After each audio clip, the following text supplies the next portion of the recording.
Bonjour Manon Aubry. Bonjour. Vous allez bien? Bien et vous? Bon, les négociations se passent bien? Elles avancent. Elles avancent. Ça met trop de temps, dit Sandrine Rousseau.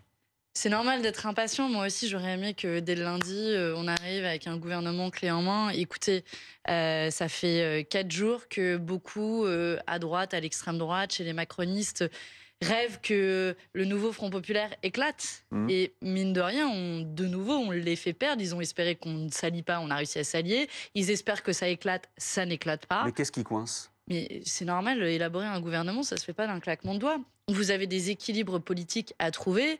Et je vais vous dire, si on y arrive là dans la semaine, ce sera plutôt une bonne nouvelle, sain, que 4 forces politiques, en moins d'une semaine, aient réussi à s'accorder sur la composition exacte d'un gouvernement. Sauf que la question, c'est à quoi bon? Puisque vous avez compris qu'Emmanuel Macron J'ai bien n'a compris pas totalement qu'Emmanuel l'intention de Macron... vous appeler à Matignon et a plutôt envie d'avoir une grande coalition. J'ai bien compris qu'Emmanuel Macron est dans un déni de démocratie totale. Je ne sais pas si le président de la République n'est pas très bon en maths, mais sinon je serais ravie de lui faire un petit cours de mathématiques. Le premier groupe, le premier bloc politique à l'Assemblée nationale est le bloc du nouveau Front populaire. Et aujourd'hui, ce qu'il est en train de faire, c'est-à-dire refuser le verdict des urnes, ça porte un nom. C'est un coup de force démocratique. Il doit être dénoncé comme tel. Et Emmanuel Macron doit revenir à la réalité. Je comprends que ce soit jamais agréable, une défaite politique. J'aurais pas apprécié non plus à sa place. Mais le fait est qu'en démocratie, c'est le peuple qui est souverain. Et le peuple, certes, a une majorité relative, mais a quand même choisi le nouveau Front Je populaire cite en Jean-Luc premier. Mélenchon ce matin sur son blog. Emmanuel Macron, veut garder le pouvoir que le vote des Français lui a retiré. Il a 2 doigts de parler de coup d'État. Vous parlez de coup de force, il a 2 doigts de parler de coup d'État. Non, mais j'ai un peu l'impression que c'est une forme de moule qui est accroché à son rocher et qui essaie de trouver toutes les solutions possibles pour garder son pouvoir. Parce que vous voyez que Emmanuel Macron est prêt à toutes les combines politiques pour éviter de nommer un Premier ministre du nouveau Front populaire, ce que le président de la République, ne lui en déplaise, aurait dû faire dès le début. Et la manière avec laquelle il aborde aujourd'hui quand même l'avenir du pays, au-delà des désaccords politiques que j'ai avec Emmanuel Macron, je vais vous dire pourquoi ça me pose une question démocratique majeure. S'il devait y avoir de nouvelles élections dans un an, de nouvelles élections législatives avec une nouvelle dissolution, qu'est-ce qu'on va aller dire aux électeurs? Aux électeurs qu'on a convaincus d'aller voter en masse pour ces élections, comme jamais la participation n'avait grimpé depuis 1980. J'étais même pas née en 1980, donc moi c'est le plus fort taux de participation que j'ai connu de toute ma vie pour les élections législatives. On va dire quoi aux électeurs? Allez voter, mais à la fin, de toute façon, c'est Emmanuel Macron qui décide de la couleur politique à Matignon. Mais ça pose une question mais fondamentale. Comment les gens vont encore Qu'est-ce que y vous croire? répondez à cette question-là, et notamment quand Manon Aubry parle de magouille? De combine, pardon, de combine. Non, Oui, non, c'est le non, mot que moi j'utilise. je De pose combine. juste une question, c'est la question du nombre. C'est-à-dire qu'on a entendu Gérard Larcher dire, bah, s'il y a un Premier ministre de gauche, d'ailleurs, qu'il soit écologiste, socialiste, ou on le censure tout de suite. Donc comment est-ce que vous faites pour pas vous faire censurer dès que, imaginons que vous vous mettiez d'accord, donc vous avez un gouvernement, un Premier ministre, etc. Comment vous faites pour éviter la censure venant probablement de la droite et aussi sans doute du RN? Si, là, vous avez raison, s'il y a une censure du gouvernement du nouveau Front populaire, les voix de la droite ne suffiront pas. Donc ça veut dire que ce sera les voix conjointes des macronistes et du Rassemblement national. Alors je sais bien que les macronistes font des dîners le soir avec le Rassemblement national, mais c'est quand même... ça voudrait dire quelque chose politiquement si les macronistes sont prêts à faire tomber notre gouvernement, qui est le premier bloc politique, avec les voix du Rassemblement national. Nous, pour notre part, nous n'avons jamais voté, par exemple, une censure de la part du Rassemblement national. Et je veux dire, c'est les institutions de la Ve République. On les combat politiquement, on veut en changer. Et je pense que la crise politique dans laquelle on est l'illustration de la nécessité d'en changer. Mais on le respectera. Si notre gouvernement tombe, il tombe. Mais nous, on est là pour faire respecter le verdict des urnes, pour arriver au pouvoir. Pas juste parce qu'on a envie de voir notre tête à la tête des ministères. Parce qu'à la fin, ça fera prendre des mesures très concrètes pour les gens. Quand on vous parle d'abroger la réforme des retraites, quand on vous parle de l'augmentation du SMIC, du blocage des prix des produits de première nécessité, je pense que ça soulagerait des millions de gens de savoir que enfin ça peut être mis en place. Mais Manon Aubry, on comprend bien votre volonté, mais c'est hélas infaisable, parce que vous n'avez n'avez que 190 députés. Donc, vous voulez quoi? C'est pour lever l'hypothèque, on dit tenter le coup et puis vous faire censurer peut-être 3-4 jours après, vous n'aurez même pas eu le temps de prendre des décrets? Mais de nouveau, ce sera le choix des macronistes de nous censurer avec les voix du Rassemblement national. Il y a aussi une autre hypothèse, c'est que les macronistes soient respectueux du vote des Françaises et des Français et que nous soyons le premier bloc politique, qu'ils ne participent pas à la censure, mais ensuite qu'ils votent pour ou contre chaque texte que l'on présentera. Vous-même, quand Elisabeth Borne avait prononcé son discours général de mémoire, ça devait être le 7 ou 9 juillet, le 11 juillet, vous déposiez et vous votiez, enfin pas vous personnellement parce que vous n'y étiez pas, une motion de censure pour la faire tomber. Mais parce qu'on la combat politiquement. Mais ils vous combattront politiquement. À partir du moment où vous dites on va appliquer notre programme, avec notre programme, tout notre programme, vous ne donnez pas aussi de place à du dialogue, à une possibilité d'amender des textes, à un projet Non, je vous ouvert. rassure, bien sûr qu'on est prêt à ce que des textes soient amendés. Je veux dire, je pense que c'est le moment, et d'un point de vue institutionnel, c'est intéressant, de reparlementariser la vie politique. Ce qui illustre la lettre d'Emmanuel Macron, c'est peut-être une lettre, puisqu'on reprend le format de la lettre, une lettre de rupture avec les institutions démocratiques. Moi aussi, c'est comme ça que je la lis. Et je pense qu'à l'inverse, il faudrait reparlementariser la vie politique. Dit autrement, de manière concrète, si jamais nous arrivions au gouvernement, évidemment qu'on ne va pas aller voir le Parlement comme ça s'est fait ces dernières années, le brutaliser en disant c'est comme ça, c'est à prendre ou à laisser. Ça ne sera pas le programme, rien que le programme, tout le programme. Le gouvernement appliquera le programme. Ce sera son objectif. Ensuite, évidemment qu'il faudra travailler avec le Parlement. Et on respectera, je vais être très clair, on sera respectueux du travail de l'Assemblée nationale, parce que l'Assemblée nationale est l'émanation démocratique du peuple français. Donc, contrairement et précisément, à ce qu'a dit Mélenchon, vous ne gouvernerez pas par décret. Mais pas uniquement par décret, mais il y a des choses... Par exemple, Non, parce que le décret, c'est pire que le 49.3. Je vous prends un exemple. C'est contourner le Parlement. L'augmentation du SMIC n'est fixée que par décret.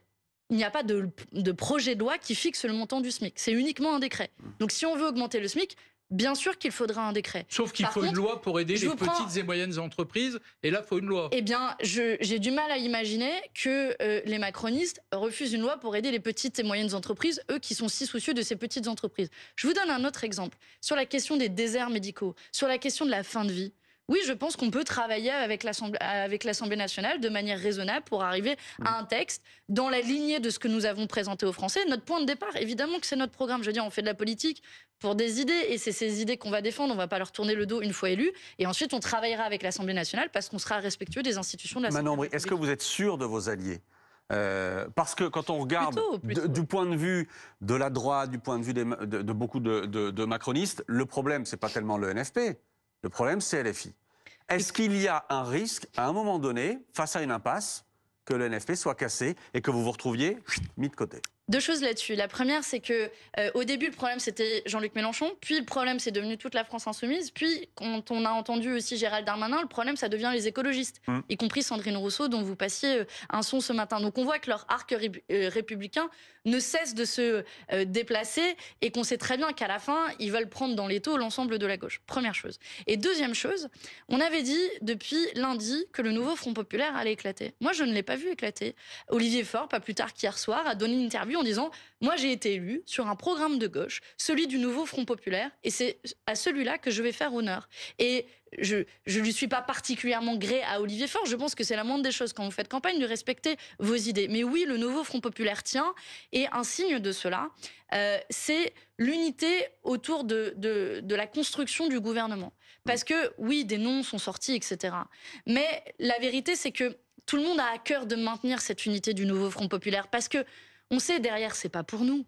Vous avez vu les manifestations massives de la jeunesse qui nous ont demandé ce nouveau Front populaire. Moi, j'ai envie de leur dire, et le nombre de fois, si vous savez, où on m'a dit « ne nous décevez pas ». Alors attendez, vous parlez de manif. On ne vous décevra pas. On va continuer à maintenir cette unité du nouveau Front populaire parce que c'est le seul chemin d'espoir. Vous parlez de manif. Bonjour Axel Persson. Vous êtes secrétaire général de la CGT cheminots à Trappes et à Rambouillet. On vous a invité ce matin parce qu'on a vu passer un communiqué de la CGT cheminots qui appelle justement à manifester pour faire pression sur le gouvernement, en tout cas sur Emmanuel Macron plutôt, pour qu'il appelle la gauche. C'est quoi le principe exactement ? Comme indiqué sur le communiqué, le premier, c'est évidemment sur un aspect purement démocratique. Le camp présidentiel a perdu l'élection, mais répond en envoyant une lettre en disant bon, on va refaire comme en 2017, on va prendre des gens issus du PS, de LR, pourquoi pas nommer quelqu'un qui s'appelle Bruno Le Maire, le ministre de l'économie, un premier ministre issu du PS qui s'appelle le Monsieur Attal, et faire la politique qu'on faisait en 2017 alors qu'il a perdu les élections. Il y a cet aspect-là, mais par-delà cet aspect-là, c'est-à-dire le respect du choix des urnes, en fait, finalement, il y a aussi ce qu'on dit en tant que militant ouvrier et en tant qu'organisation CGT, c'est que la seule manière d'imposer aujourd'hui satisfaction de nos revendications qui pose ce qu'on a posé sur les salaires, sur la retraite, ou y compris sur les services publics qui ont été massacrés ces dernières années, la seule façon d'imposer satisfaction, ce sera en se mobilisant. Et le 18 juillet, c'est le coup d'envoi pour justement construire cette mobilisation, puisqu'on voit que... Hop là, le téléphone est tombé.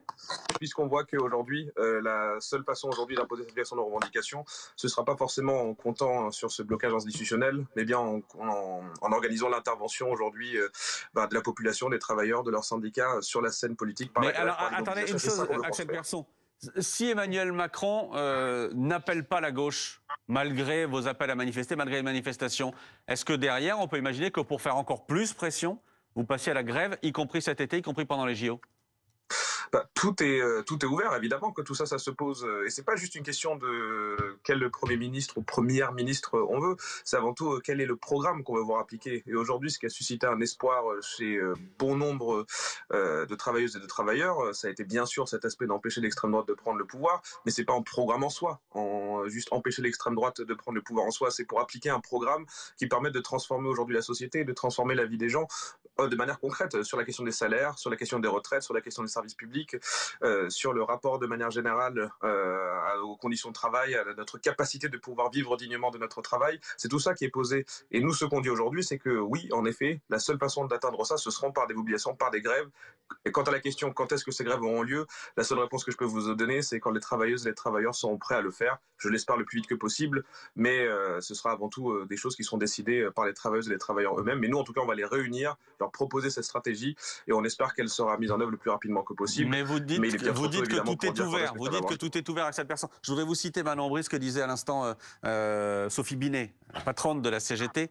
On va regarder les déclarations qui est aussi sur ce thème-là, effectivement. Il faut rejoindre ces rassemblements, donc les fameuses manifestations dont on parlait, pour mettre l'Assemblée nationale sous surveillance. C'est ce que dit Sophie Binet, qui poursuit. Je ne sais pas s'il y a une suite à ce que dit Sophie Binet. Ça arrive, voilà, il faut qu'il y ait une pression populaire citoyenne pour que le résultat des élections soit respecté. C'est sain, c'est normal qu'il y ait cette pression-là? Oui, c'est sain en démocratie. L'histoire du Front populaire montre que quand la société civile s'en mêle au sens large, alors on est en capacité de gagner. Je vous le disais à l'instant, c'est parce qu'il y a une mobilisation aussi assez forte dans la rue, une pression notamment de la jeunesse, qu'on a réussi à constituer le nouveau Front populaire. Et aujourd'hui, il faut que les électrices et les électeurs s'en mêlent pour que le résultat des urnes soit respecté par le président de la République. Y compris éventuellement, si Emmanuel Macron ne vous appelle pas, y compris éventuellement en allant jusqu'à des grèves pendant ces vacances, pendant les JO? Oui, je ne crois pas que le droit de grève ait été aboli dans notre pays, tout monarque qu'il soit, Emmanuel Macron. Et bien sûr que c'est bienvenu. On ne peut pas juste laisser cette question être une discussion d'appareil politique dans des couloirs feutrés. Il faut que le peuple s'en mêle. Je veux dire, il y a une participation, j'en parlais à l'instant, historique depuis 1981. Et ensuite, les électeurs, on va leur dire, bon, allez, partez en vacances et votre vote n'est pas respecté. Il faut que les gens s'en mêlent. Moi, j'appelle très solennellement à ne pas tourner le dos au verdict des urnes et à s'en mêler. À s'en mêler, il y a plein de manières de s'en mêler. Manifestations, grèves peuvent être des modalités. C'est pour le coup aux syndicats de décider, aux associations de décider. Je crois qu'il y a plusieurs appels différents à mobilisation. Parce que s'il n'y a pas de pression extérieure, alors on va continuer le fait du prince. Parce que c'est ça qu'Emmanuel Macron est en train de faire. C'est un fait du prince. On va suivre ça dans les heures, les jours, peut-être les semaines qui viennent aussi. Merci beaucoup, Manon Aubry, d'avoir été avec nous. Merci, Axel Persson.